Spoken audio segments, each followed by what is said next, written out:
Melanjutkan episode sebelumnya, Kuga selamat dari kobaran api yang disebabkan oleh mutan yang mengendarai motor. Kuga segera mengambil motornya dan bersiap adu mekanik lagi dengan sang mutan. Namun ketika adu mekanik sedang berlangsung, sang mutan berubah ke wujud manusianya dan pergi. Berpindah ke Kaoru yang baru sampai lokasi keempat di mana makhluk 0038 beraksi.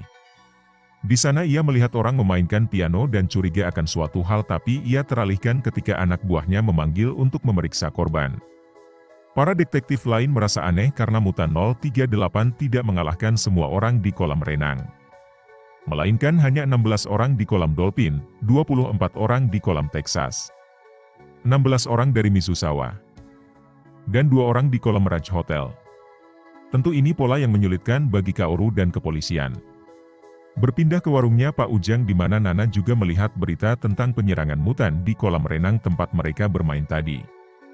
Nana cukup shock mendengar berita itu. Tak lama ia pun ditelepon oleh Minori yang mengatakan kalau Kenkei Sensei pingsan saat terkejut mendengar berita tersebut. Minori khawatir akan bayi yang dikandungnya. Shin berpindah ke Kaoru yang mengadukan tentang pola aneh yang dilakukan Grongi kali ini. Godai meminta maaf ia tak sempat menuju kolam renang karena dihadang oleh Grongi lain yang menggunakan motor seperti dirinya. Hal ini dipelajari Godai bermula dari polanya mutan 036 yang menyerang di kereta. Lalu ada 037 yang menyerang dari udara. Setelah diperhatikan oleh Godai, ternyata kolam yang menjadi target sang mutan berkaitan dengan urutan not irama sebuah musik. Di mana Dolphin adalah Do, Lexus adalah Re, Mitsuzawa adalah Mi, dan Mirage Hotel adalah Mi. Tiba-tiba Kaoru sadar akan suatu hal dan berlari ke arah piano yang ia lihat tadi. Dan benar saja, ternyata sang monster menyerang kolam renang berdasarkan inisial not balok yang ada pada irama musik tersebut. Ia menghubungi temannya dan meminta melanjutkan penyelidikan. Awalnya temannya tidak percaya, namun setelah diperkuat oleh jumlah korban yang jika 2 adalah setengah not, 8 orang adalah 1/8 not dan begitu seterusnya.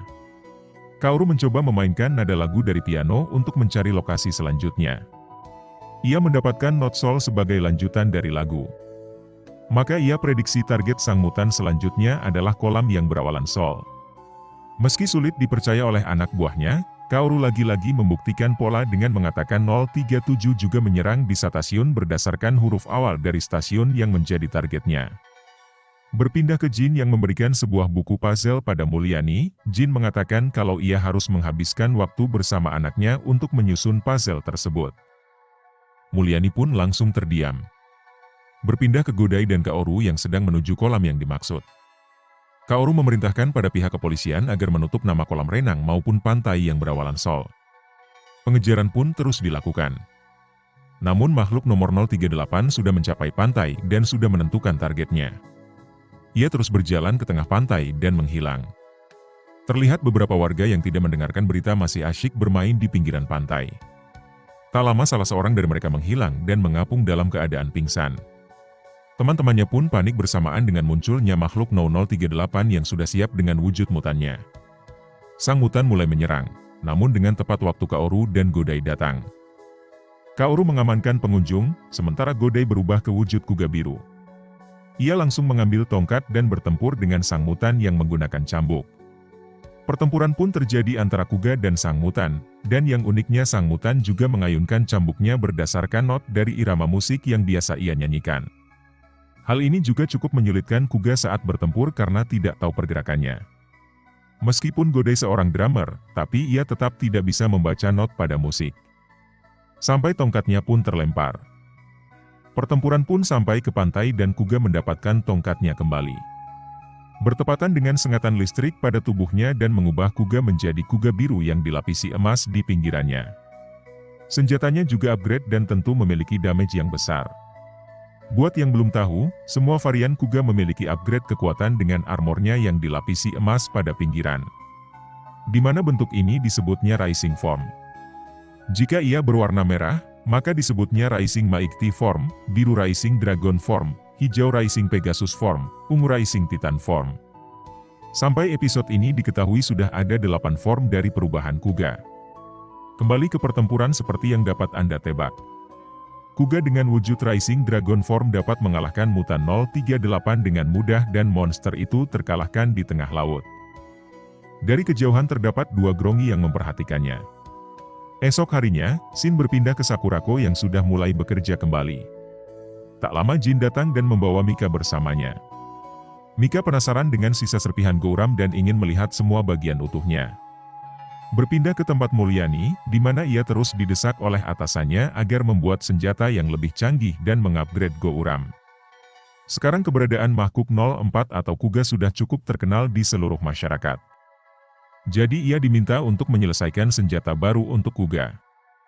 Mulyani bisa saja dalam mengembangkan Gouram beserta motornya Kuga. Namun ia keterbatasan dana. Atasannya pun menjanjikan dana akan segera turun tapi kemungkinan agak lama karena pasti disunat dulu sama orang-orang di atasnya. Berpindah ke Grongi yang mendatangi sebuah basecamp di mana tempat itu adalah sebuah kasino. Satu Grongi diutus untuk mengalahkan 567 orang dalam waktu 72 jam. Sementara Kaoru berada di tempat Tsubaki untuk memeriksa Godai. Tsubaki sudah mengidentifikasi 8 perubahan bentuk dari Kuga dan upgrade kekuatannya yang semakin kuat. Namun hal yang disayangkan jika Godai tak mampu mengendalikan kekuatannya. Maka ia hanya akan jadi mesin tempur sama seperti Grongi. Tsubaki menduga akan ada upgrade lagi nantinya setelah mode Titan. Lalu Godai pun pamit buat jaga toko. Berpindah ke keramaian kota, di mana orang-orang mulai dirusuhkan dengan kedatangan bola besi raksasa yang menghujanui mereka seperti meteor. Dan ternyata itu adalah ulahnya Grongi yang langsung mendapatkan 37 korban. Kaoru yang masih bersama Tsubaki mendapat laporan kalau ada mutan baru dengan kode 039. Ia langsung tancap gas dan menghubungi Godai. Sementara di markas Grongi, mutan dengan kode 039 kembali melakukan aksinya dengan menentukan titik keramaian. Sekali ia berubah dan meluncurkan senjatanya, ia pun mendapatkan 51 orang sekaligus. Di mana hal ini merupakan prestasi bagi kelompoknya karena dapat mengalahkan orang dengan waktu yang singkat. Berpindah ke Kaoru yang bertemu Godai saat berpatroli. Informasi dari markas gabungan, mutan dengan kode 039 membuat pola lurus dalam setiap aksinya. Maka dari itu, Kaoru dan Godai dapat memprediksi di mana ia akan melakukan aksi untuk korban berikutnya. Sementara Jin mampir ke tempat Mulyani dengan membawa Mika untuk mempelajari Gouram. Namun Mulyani tampak sedang murung karena tekanan yang diberikan atasannya dalam penyempurnaan Gouram. Berpindah ke sebuah bis kota yang terjebak macet. Di mana di sana ada Wahyu yang pernah muncul di episode 13 sebelumnya. Ia sedang membawa sesuatu dan tak sabar ingin turun. Ia melihat motor polisi yang berpatroli dan ternyata penyebab kemacetan adalah jalan yang ditutup karena keberadaan mutan 039. Sementara Kaoru dan Godai sudah sampai di lokasi dan melihat mutan itu di atas gedung. Ia berubah ke wujud biru dan melompat ke arah mutan. Godai berubah ke wujud merah dan menjatuhkan mutan dengan mudah. Lalu ia kembali ke wujud biru dan memastikan kekalahan sang mutan. Ternyata mutan belum kalah dan mereka pun bertempur di bawah gedung. Sadar kalau lawannya menggunakan alat berat. Kuga pun berubah ke wujud ungu dan menggunakan pedang sebagai senjatanya. Berpindah ke Wahyu yang sedang berlari menuju lokasi tempat Kuga bertarung, namun ia dihalangi oleh polisi karena alasan keamanan. Ia tetap menerobos masuk hingga polisi pun mengejarnya. Kuga yang bertempur dengan wujud Titan Form juga terkalahkan oleh sang mutan. Akhirnya ia berubah ke wujud Rising Titan Form. Tak satu pun serangan senjata besi yang dilemparkan sang monster mempan kepadanya. Merasa sudah menang, Kuga mengayunkan pedangnya ke arah sang mutan. Namun sepertinya senjata Kuga juga tidak mempan pada sang mutan. Sehingga sang mutan pun melempar Kuga dengan amat keras. Hemasan itu membuatnya berubah ke wujud putih dan pingsan. Sementara itu sang mutan langsung pergi karena melihat kedatangan Kaoru. Kaoru pun panik melihat Godai yang lagi-lagi terkapar setelah bertempur dengan Grongi. Sementara Wahyu yang berhasil masuk ditemukan oleh kode 039 dan makhluk itu membuat Wahyu tertidur juga. Kaoru menelpon Tsubaki dan mengatakan kalau Godai lagi-lagi pingsan setelah bertempur dan ia hendak membawa Godai ke sana. Tak lama Sakurako pun datang ke tempat Tsubaki untuk mendengarkan sesuatu. Sementara Kaoru sendiri masih menyelidiki sebuah kasino yang diduga markasnya Grongi sebelumnya. Kaoru meminta pada Mulyani untuk segera menyelesaikan senjatanya Kuga agar bisa cepat digunakan. Namun Mulyani masih tampak tidak tenang karena dana yang dijanjikan sang atasan tidak kunjung turun. Lalu Mulyani pun didatangi oleh Jin dan juga Mika. Mika berterima kasih karena sudah diizinkan untuk melihat Gouram yang merupakan awal cikal bakal penemuan ayahnya.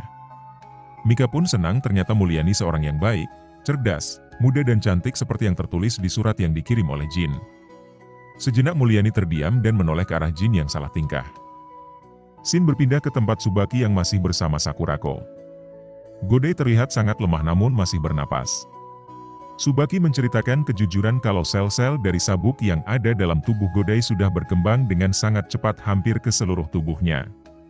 Seperti yang dikhawatirkan di awal, Tsubaki memprediksi kalau Godai akan berubah menjadi alat tempur seperti Grongi. Hal itu didukung karena pertumbuhan kekuatan Kuga yang sudah mencapai 8 transformasi. Terlihat Sakurako juga sedikit murung apakah batu tulis yang ia teliti juga mengacu pada hal yang dianalisis oleh Tsubaki. Ia pun ke kamar Godai dan mendapati Godai sudah bangun dan ceria seperti sedia kala. Tak lama seorang pasien lain masuk ke kamar itu dan dia adalah si Wahyu yang dalam keadaan pingsan. Godai melihat Wahyu yang membawa lukisannya. Meskipun jelek, Godai tetap menyukai karya seni yang dibuat oleh si Wahyu. Godai pun pamit untuk jaga warung. Singkat cerita, Wahyu pun terbangun dari pingsannya. Lalu ia melihat jam dan terburu-buru mengambil telepon di rumah sakit tersebut. Ternyata ia menelpon penerbit majalah dan hendak menjual karyanya kepada penerbit agar gambarnya bisa dipublikasikan. Namun pihak penerbit menolak untuk mengambil karyanya. Hal itu didengarkan oleh Tsubaki yang mencoba menghiburnya. Berpindah ke Kaoru yang sedang mendemonstrasikan penggunaan senjata barunya. Tak lama Godai pun datang dan meminta Kaoru dan staf kepolisian lain untuk tidak mendekatinya saat pertempuran dengan mutan kode 039 nanti. Hal itu dikarenakan Godai sudah mulai merasakan gejolak dahsyat dari dalam tubuhnya. Yang ia takut kalau efek dari kekuatan itu akan berdampak pada orang sekelilingnya. Lalu radio di mobilnya Kaoru berbunyi dan menginformasikan kalau makhluk kode 039 sudah muncul di daerah Shinjuku Barat tepatnya di gedung Isowa. Kaoru dan Godai pun segera menuju lokasi. Sesampainya di lokasi, Godai langsung berubah dan melakukan pertempuran ulang dengan sang mutan. Pertempuran di puncak gedung menguntungkan bagi mutan. Godai pun terdesak dan tidak bisa berbuat banyak. Namun Kaoru membantunya dari kejauhan dengan menembak bulatan di tangan sang mutan dengan senjata sniper. Hal itu disadari Kaoru sebagai kelemahannya dan menembak semua bulatan yang ada di tangan sang mutan. Sehingga aset sang mutan untuk menyerang pun jatuh dan sudah tidak bisa digunakan. Dengan begitu, Kuga dapat dengan mudah menjatuhkannya ke tanah. Kuga bersiap dengan motornya.